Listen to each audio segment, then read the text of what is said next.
श्री पराशर जी बोले, हिरण्यकश्यपु ने कृत्या को भी विफल हुई सुन अपने पुत्र प्रहलाद को बुलाकर उनके इस प्रभाव का कारण पूछा। हिरण्यकश्यपु बोला, अरे प्रहलाद, तू बड़ा प्रभावशाली है। तेरी ये चेष्टाएं मंत्रादि जनित हैं या स्वाभाविक ही हैं? श्री पराशर जी बोले, पिता के इस प्रकार पूछने पर दैत्य कुमार प्रहलाद जी ने उनके चरणों में प्रणाम कर इस प्रकार कहा, पिताजी, मेरा यह प्रभाव ना तो मंत्रादि जनित है और ना ही स्वाभाविक है, बल्कि जिस जिसके हृदय में श्री अच्युत भगवान का निवास होता है उसके लिए यह सामान्य बात है। जो मनुष्य अपने समान दूसरों का बुरा नहीं सोचता, हे तात, कोई कारण ना रहने से उसका भी कभी बुरा नहीं होता। जो मनुष्य मन, वचन या कर्म से दूसरों को कष्ट देता है, उसके उस पर पीड़ा रूप बीज से ही उत्पन्न हुआ उसको अत्यंत अशुभ फल मिलता है। अपने सहित समस्त प्राणियों में श्री केशव को वर्तमान समझकर मैं ना तो किसी का बुरा चाहता हूँ और ना कहता हूँ या करता ही हूँ। इस प्रकार सर्वथा शुभचित होने से मुझको शारीरिक, मानसिक, दैविक अथवा भौतिक दुख किस प्रकार प्राप्त हो सकता है? इसी प्रकार भगवान को सर्वभूतमय जानकर विद्वानों को सभी प्राणियों में अविचल भक्ति करनी चाहिए। श्री पराशर जी बोले, अपने महल की अट्टालिका पर बैठे हुए उस दैत्यराज ने यह सुनकर क्रोधान्ध हो अपने दैत्य अनुचरों से कहा। हिरण्यकश्यपु बोला, यह बड़ा दुरात्मा है, इसे इस 100 योजन ऊंचे महल से गिरा दो, जिससे यह इस पर्वत के ऊपर गिरे और शिलाएं इसके अंग भंग छिन्न भिन्न कर दें। तब उन समस्त दैत्य और दानवों ने उन्हें महल से गिरा दिया और वे भी उनके ढकलने पर हृदय में श्री हरि का स्मरण करते करते नीचे गिर गए। जगतकर्ता भगवान केशव के परम भक्त प्रहलाद जी के गिरते समय उन्हें जगदात्री पृथ्वी ने निकट जाकर अपनी गोद में ले लिया। तब बिना किसी हड्डी पसली के टूटे उन्हें स्वस्थ देख दैत्यराज हिरण्यकश्यपु ने परम मायावी शंभासुर से कहा।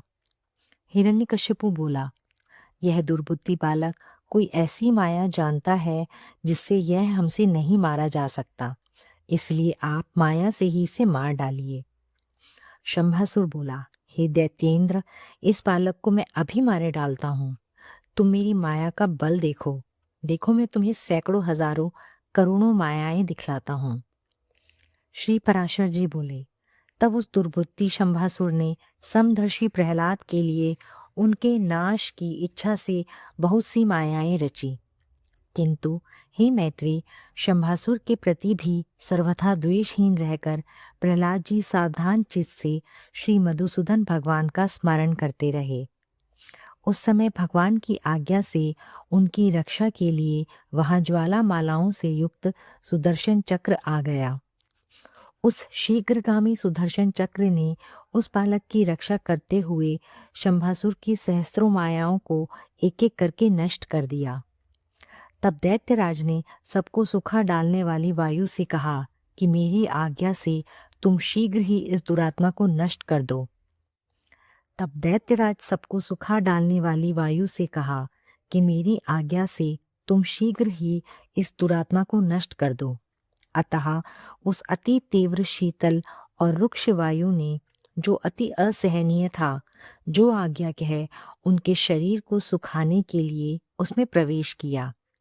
अपने शरीर में वायु का आवेश हुआ जान दैत्य कुमार प्रहलाद ने भगवान धरणीधर को हृदय में धारण किया।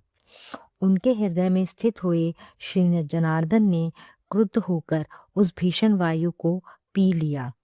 इससे वह क्षीण हो गया। इस प्रकार पवन और संपूर्ण मायाओं के क्षीण हो जाने पर महामती प्रहलाद जी अपने गुरु के घर चले गए। तदंतर गुरुजी उन्हें नित्य प्रति शुक्राचार्य जी की बनाई हुई राजफल प्रदायिनी राजनीति का अध्ययन कराने लगे। जब गुरुजी ने उन्हें नीति शास्त्र में निपुण और विनय संपन्न देखा तो उनके पिता से कहा, अब यह सुशिक्षित हो गया है। आचार्य बोले, हे दैत्यराज, अब हमने तुम्हारे पुत्र को नीति शास्त्र में पूर्णतः निपुण कर दिया है। भृगुनंदन, शुक्राचार्य जी ने जो कुछ कहा है उसे प्रहलाद तत्वतः जानता है। हिरण्यकश्यपु बोला, प्रहलाद, यह तो बताओ, राजाओं को मित्रों के साथ कैसा बर्ताव करना चाहिए और शत्रुओं से कैसा, तथा त्रैलोकी में जो मध्यस्थ दोनों पक्षों के हित चिंतक हों उनसे किस प्रकार आचरण करें। मंत्रियों, अमात्यों, बाह्य और अंतःपुर के सेवकों, गुप्तचरों, पुरावासियों, संगितों, जिन्हें जीतकर बलात् दास बना लिया हो, तथा अन्याय जनों के प्रति किस प्रकार व्यवहार करना चाहिए। हे प्रहलाद, ठीक ठीक पता करने की न करने योग्य कार्यों का विधान किस प्रकार करें, दुर्ग और आटविक आदि को किस प्रकार वशीभूत करें और गुप्त शत्रु रूप कांटे को कैसे निकालें। यह सब तथा और भी जो कुछ तूने पढ़ा हो वह सब मुझे सुना। मैं तेरे मन के भावों को जानने के लिए बहुत उत्सुक हूँ। श्री पराशर जी बोले, तब विनय भूषण प्रहलाद जी ने पिता के चरणों में प्रणाम कर दैत्यराज हिरण्यकशिपु से हाथ जोड़कर कहा। प्रहलाद जी बोले, पिताजी, इसमें संदेह नहीं, गुरु जी ने तो मुझे इन सभी विषयों की शिक्षा दी है और मैं उन्हें समझ भी गया हूँ, परंतु मेरा विचार है कि वे नीतियाँ अच्छी नहीं हैं। साम, दान और तथा दंड और भेद, ये सब उपाय मित्र आदि के साधने के लिए बतलाए गए हैं। किंतु पिताजी, आप क्रोध न करें, मुझे तो कोई शत्रु मित्र आदि दिखाई ही नहीं देते। और हे महाबाहो, जब कोई साध्य ही नहीं है तो इन साधनों से लेना ही क्या है। हे तात, सर्वभूतात्मक जगन्नाथ जगन्मय परमात्मा गोविंद में भला शत्रु मित्र की बात ही कहाँ है। श्री भगवान विष्णु तो आप में, मुझ में और अन्यत्र ही सभी जगह वर्तमान है। फिर यह मेरा मित्र और यह मेरा शत्रु, ऐसे भेदभाव को स्थान ही कहाँ है।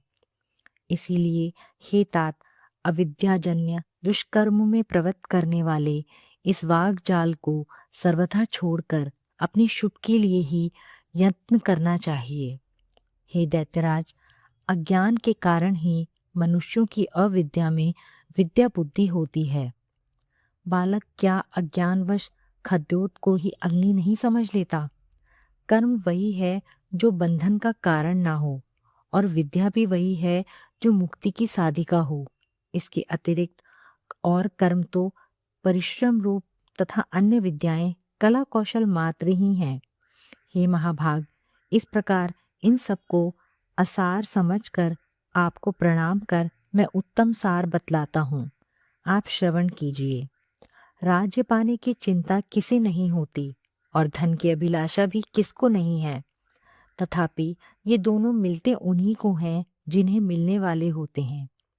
हे महाभाग, महत्व प्राप्ति के लिए सभी यत्न करते हैं, तथापि वैभव का कारण तो मनुष्य का भाग्य ही है, उद्यम नहीं। हे प्रभु, जड़, अविवेकी, निर्बल और अनीतिज्ञों को भी भाग्यवश नाना प्रकार के भोग और राज्य आदि प्राप्त होते हैं। इसीलिए जिसे महान वैभव की इच्छा हो उसे केवल पुण्य सच्चंग का ही यत्न करना चाहिए। जिसे मोक्ष की इच्छा हो उसे भी समत्व लाभ का ही प्रयत्न करना चाहिए। देव, मनुष्य, पशु, पक्षी, वृक्ष और सरीसर्प, ये सब भगवान विष्णु के भिन्न से स्थित हुए ही वात्सव में श्री अनंत के ही रूप हैं। इस बात को जानने वाला पुरुष संपूर्ण चराचर जगत को आत्मवत देखे, क्योंकि यह सब विश्वरूपी भगवान विष्णु ही हैं। ऐसा जान लेने पर वे अनादि परमेश्वर भगवान अच्युत प्रसन्न होते हैं और उसके प्रसन्न होने पर सभी क्लेश क्षीण हो जाते हैं। श्री पराशर जी बोले, यह सुनकर हिरण्यकश्यपु ने क्रोधपूर्वक अपने राज सिंहासन से उठकर पुत्र प्रहलाद के वक्ष स्थल पर लात मारी और क्रोध तथा अमर्ष से जलते हुए मानो संपूर्ण संसार को मार डालेगा इस प्रकार हाथ मलता हुआ बोला। हिरण्यकश्यपु ने कहा, हे विप्रचिते, हे राहो, हे बल, तुम लोग इसे भली प्रकार नागपाश से बांधकर महासागर में डाल दो, देरी मत करो, नहीं तो संपूर्ण लोक और दैत्य दानव अभी भी इस मूढ़ दुरात्मा के मत का ही अनुगमन करेंगे, अर्थात इसी की तरह वे भी विष्णु भक्त हो जाएंगे। हमने इसे बहुतेरा रोका, तथापि यह दुष्ट शत्रु की ही स्तुति किए जाता है। ठीक है, दुष्टों को तो मार देना ही लाभदायक होता है। श्री पराशर जी बोले, तब उन दैत्यों ने अपने स्वामी जी की आज्ञा को शिरोधार्य कर तुरंत ही उन्हें नागपाश से बांधकर समुद्र में डाल दिया। उस समय प्रहलाद जी के हिलने डुलने से संपूर्ण महासागर में हलचल मच गई और अत्यंत क्षोभ के कारण उसमें सब ओर ऊंची ऊंची लहरें उठने लगीं। हे महामते, उस महान जलपूर से संपूर्ण पृथ्वी को डूबती देख हिरण्यकश्यपु ने दैत्यों से इस प्रकार कहा। हिरण्यकश्यपु क्रोध में बोला, अरे दैत्यों, तुम इस दुर्मति को इस समुद्र के भीतर ही किसी ओर से खुला ना रखकर सब ओर से संपूर्ण पर्वतों से दबा दो। देखो, इसे ना तो अग्नि ने जलाया, ना यह शस्त्रों से कटा, न सर्पों से नष्ट हुआ, और ना वायु विष और कृत्या से ही क्षीण हुआ, तथा न यह मायाओं से ऊपर से गिराने से अथवा दिग्गजों से ही मारा गया। यह बालक अत्यंत दुष्टचित है, अब इसके जीवन का कोई प्रयोजन नहीं। अतः अब यह पर्वतों से लदा हुआ हजारों वर्ष तक जल में ही पड़ा रहे, इससे यह दुर्मति स्वयं ही प्राण छोड़ देगा। तब दैत्य और दानवों ने उसे समुद्र में ही पर्वतों से ढककर उसके ऊपर हजारों योजन का ढेर कर दिया। उन महामती ने समुद्र पर्वतों से लाद दिए जाने पर अपने नित्य कर्मों में स्वयं एकाग्रचित से श्री अच्युत भगवान की इस प्रकार स्तुति की। प्रहलाद जी बोले, हे कमल नयन, आपको नमस्कार है। हे पुरुषोत्तम, आपको नमस्कार है। हे सर्वलोकात्मन, आपको नमस्कार है। हे तीक्ष्ण चक्रधारी प्रभु, आपको बारंबार नमस्कार है। गौ ब्राह्मण हितकारी ब्रह्मण देव भगवान कृष्ण को नमस्कार है।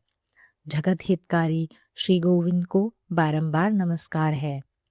आप बाह्य रूप से विश्व की रचना करते हैं, फिर उसके स्थित हो जाने पर विष्णु रूप से पालन करते हैं और अंत में रुद्र रूप संहार करते हैं। ऐसे त्रिमूर्तिधारी आपको नमस्कार है।